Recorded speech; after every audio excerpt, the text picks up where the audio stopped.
On a warm December night in 1968, two teenagers sat in a parked car on a quiet road just outside Vallejo, California. They were on their first date, talking and listening to the radio in the darkness. Without warning, a figure appeared at the passenger window. A flashlight beam cut through the night, followed by the deafening crack of gunfire. In a matter of seconds, both teenagers were shot.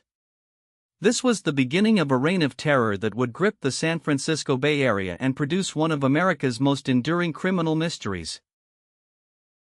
The victims were 17-year-old David Faraday and 16-year-old Betty Lou Jensen. According to the Solano County Sheriff's Office report, Faraday was shot once in the head while sitting in the driver's seat. Jensen managed to flee the car and ran approximately 30 feet before the shooter caught up and fired 5 rounds into her back. She died at the scene. Faraday was rushed to the hospital but was pronounced dead on arrival. The attack appeared random, senseless, and without any apparent motive. 6 months later, on July 4, 1969, another couple was attacked just 4 miles from the first crime scene. Darlene Farron, 22, and Michael Majo, 19, were sitting in Farron's car at Blue Rock Springs Park in Vallejo when a man approached with a flashlight and opened fire. According to police records, Farron was struck multiple times and died at the scene. Majo was shot 4 times but miraculously survived. He would later provide investigators with a description of the shooter, though it proved frustratingly vague. Approximately 40 minutes after the Blue Rock Springs attack, someone called the Vallejo Police Department from a payphone. According to the recorded dispatch log, a male voice calmly stated he wanted to report a double murder. He provided the location of the shooting and then said something that sent chills through the department. He claimed responsibility not only for the attack that night but also for the murders of David Faraday and Betty Lou Jensen 6 months earlier. Then he hung up before the call could be traced. On August 1, 1969, the San Francisco Chronicle, the San Francisco Examiner, and the Vallejo Times-Herald each received a handwritten letter from someone claiming to be the killer. According to newspaper archives, each letter contained 1/3 of a 408-symbol cryptogram that the writer claimed contained his identity. He demanded the papers publish his cipher on their front pages or he would go on a killing spree, targeting a dozen people over the following weekend. All 3 newspapers complied and published the cipher. The letters were signed with a distinctive symbol, a circle with a crosshair through it, resembling a gun sight. This would become the killer's signature, his brand of terror. He referred to himself by a name that would become infamous. In a follow-up letter sent on August 7, 1969, he wrote 3 words that have echoed through criminal history ever since: "This is the Zodiac speaking." With that declaration, the faceless killer gave himself an identity, and the hunt for the Zodiac Killer officially began. The 408-symbol cipher was cracked within a week of its publication, not by law enforcement but by a high school teacher and his wife. According to FBI records, Donald and Betty Harden of Salinas, California, used frequency analysis and pattern recognition to decode the message. The decrypted text was chilling. The Zodiac wrote that killing gave him the most thrilling experience and that his victims would become his slaves in the afterlife. However, contrary to his promise, the cipher did not contain his real identity. On September 27, 1969, the Zodiac struck again, this time at Lake Berryessa in Napa County. According to the Napa County Sheriff's Office report, Brian Hartnell and Cecilia Shepard were picnicking on the lakeshore when a man wearing a black executioner-style hood with the crosshair symbol on his chest approached them with a gun. He claimed to be an escaped convict who needed their car. He then tied them both up and stabbed them repeatedly with a foot-long knife. Shepard died 2 days later. Hartnell survived. After the Lake Berryessa attack, the Zodiac did something extraordinary. According to police records, he walked to Hartnell's car and used a black felt-tip pen to write a message on the car door. He wrote the dates and locations of his previous attacks along with the crosshair symbol. He then drove to a payphone and called the Napa County Sheriff's Office to report the crime himself, calmly providing the location and stating he was responsible. He spoke slowly and deliberately, showing no emotion whatsoever. 2 weeks later, on October 11, 1969, the Zodiac committed what would be his last confirmed murder. According to the San Francisco Police Department report, a cab driver named Paul Stine picked up a fare in downtown San Francisco. The passenger directed Stine to the Presidio Heights neighborhood, and upon arrival, shot him once in the head with a 9mm pistol. The killer then tore a piece of Stine's blood-soaked shirt, which he would later include in his letters as proof of his crime. The murder of Paul Stine produced the closest anyone ever came to catching the Zodiac. According to the San Francisco Police Department, 3 teenagers in a house across the street witnessed the shooting and called the police. A patrol unit arrived within minutes and spotted a man walking calmly away from the taxi. However, a catastrophic miscommunication occurred. The dispatcher had incorrectly relayed the suspect's description as a black male. The officers encountered a white male matching the correct description but let him pass without stopping him. The near miss at Presidio Heights would haunt the San Francisco Police Department for decades. According to the officers who encountered the man that night, he appeared calm and unhurried. One officer reportedly even spoke with him briefly, asking if he had seen anything unusual in the area. The man responded conversationally and walked away into the darkness of the Presidio. By the time the dispatcher corrected the suspect description, the man had vanished. He had been within arm's reach of the police and simply walked away. Following the Stine murder, the Zodiac launched a sustained campaign of psychological terror through the mail. According to newspaper archives and police records, he sent over 20 letters and cards to newspapers and police departments over the following years. Each letter taunted investigators with details only the killer would know, including pieces of Paul Stine's shirt. He made terrifying threats, including a plan to blow up a school bus. He mocked the police for their inability to catch him and boasted about his growing body count. Among the most famous communications was a second cipher, a 340-symbol cryptogram sent to the San Francisco Chronicle on November 8, 1969. According to the FBI, this cipher proved far more difficult than the first. For 51 years, the greatest code breakers and cryptanalysts in the world attempted to crack it without success. It became one of the most studied unsolved codes in history. The 340 cipher seemed destined to keep its secrets forever, taunting investigators across the decades from its yellowed page.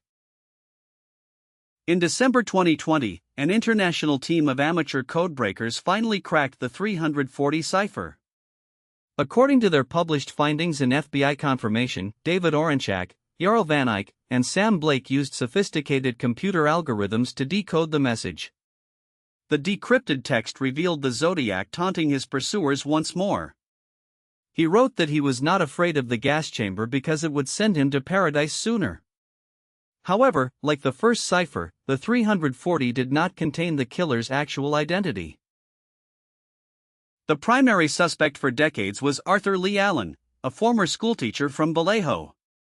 According to police records, Allen was first identified as a suspect in 1971 when a friend told investigators that Allen had spoken about wanting to kill people and attach a flashlight to his gun, details that matched the Zodiac's methods. Allen also owned the same type of watch that bore the Zodiac's crosshair symbol. He lived near the crime scenes and had no alibi for the nights of the attacks. Despite the circumstantial evidence against Allen, investigators could never build a conclusive case. According to the Vallejo Police Department, Allen's fingerprints did not match those found on the Zodiac's letters. His handwriting did not match the handwriting in the correspondence. And when DNA technology became available in the 1990s, DNA extracted from the stamps on the Zodiac's letters did not match Allen's profile. Allen died of natural causes in 1992 without ever being charged. He denied being the Zodiac until his death. Over the years, more than 2,500 suspects have been investigated in connection with the Zodiac case. According to the San Francisco Police Department, the case file fills multiple storage rooms and contains thousands of pages of reports, tips, and forensic analysis. Suspects have ranged from convicted criminals to seemingly ordinary citizens.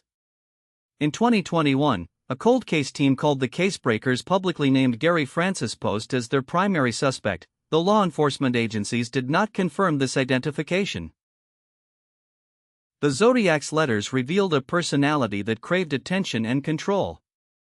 According to criminal psychologists who have analyzed the correspondence, the Zodiac displayed classic traits of a narcissistic personality with a need for domination and recognition. His letters were carefully crafted to maximize terror and demonstrate his intellectual superiority over law enforcement. He seemed to derive as much pleasure from the public spectacle of his crimes as from the acts themselves. The media attention was clearly part of his motivation. The Zodiac's last confirmed letter was received in January 1974. According to the San Francisco Chronicle, this letter referenced the movie The Exorcist and claimed his body count had risen to 37. After this communication, the letters stopped. The silence was as unsettling as the messages had been. Had the Zodiac died? Been imprisoned for another crime? Simply decided to stop? Or was he watching from the shadows, satisfied that he had achieved exactly what he wanted, eternal notoriety without ever being caught? The investigation has been hampered by jurisdictional challenges from the very beginning. According to law enforcement officials, the Zodiac killed in multiple jurisdictions including Solano County, Vallejo, Napa County, and San Francisco, each with its own police department and investigative protocols. Communication between agencies was poor, evidence was not always shared, and competing theories created friction between departments. This lack of coordination may have given the Zodiac the gaps he needed to remain unidentified. Modern forensic technology has given investigators new tools to pursue the case. According to the FBI, DNA evidence from the Zodiac's letters has been preserved and could potentially be analyzed using genetic genealogy techniques similar to those that identified the Golden State Killer in 2018. However, there is debate about whether the DNA on the letters actually belongs to the Zodiac or to someone who may have handled the mail. Contamination and degradation over 50 years present significant challenges to reliable analysis. The Zodiac case has had an enormous impact on American culture. According to film historians and literary scholars, the case has inspired dozens of movies, books, television shows, and songs. David Fincher's 2007 film Zodiac brought the case to a new generation. The killer's crosshair symbol has become one of the most recognized criminal signatures in the world. The case essentially invented the modern concept of the serial killer as media figure, a template that unfortunately inspired future criminals who sought similar notoriety. Surviving victim Michael Mageau provided investigators with the most detailed description of the Zodiac. According to police interview transcripts, Mageau described a stocky white male approximately 5 feet 8 inches tall with a round face and brown hair styled in a military crew cut. He estimated the man's age at between 26 and 30. In 1991, Mageau identified Arthur Lee Allen from a photo lineup as the man who shot him, though this identification has been debated due to the passage of time.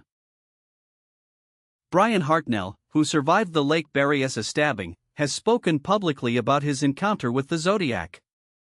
According to his testimony, the killer spoke in a monotone voice that seemed deliberately altered or disguised. Hartnell noted that the man was overweight, approximately 5 feet 10 inches tall, and wore military-style boots. The hooded costume with the crosshair symbol on the chest appeared to have been carefully constructed in advance, suggesting significant planning and premeditation for the theatrical attack. According to the FBI's official assessment, the Zodiac is confirmed to have killed 5 people and wounded 2 others.